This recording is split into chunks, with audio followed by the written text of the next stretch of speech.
It was a quiet afternoon by the lake, the kind of day where everything felt in perfect harmony. The water was calm, the sun shining just right, and the world seemed to slow down.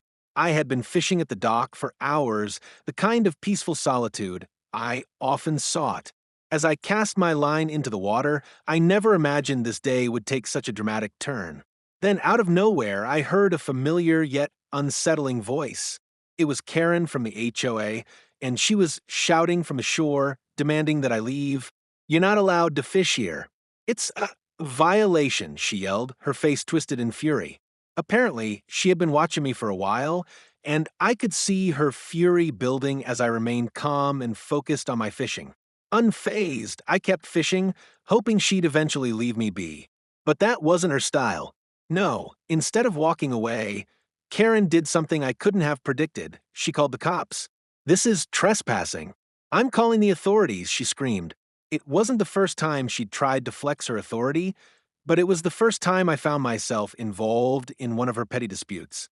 As I waited for the cops to arrive, I finally got a bite, the kind that made my heart race with excitement.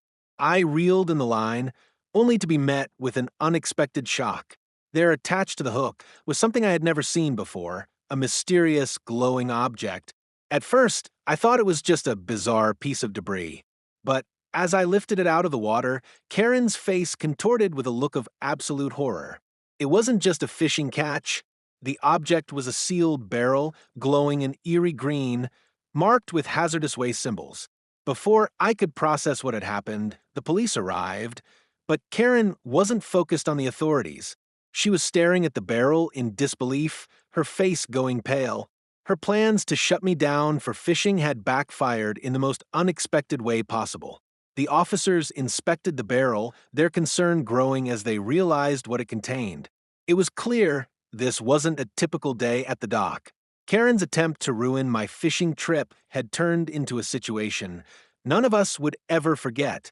The shocking discovery not only made her question her authority, but also exposed a much bigger issue than a simple HOA dispute.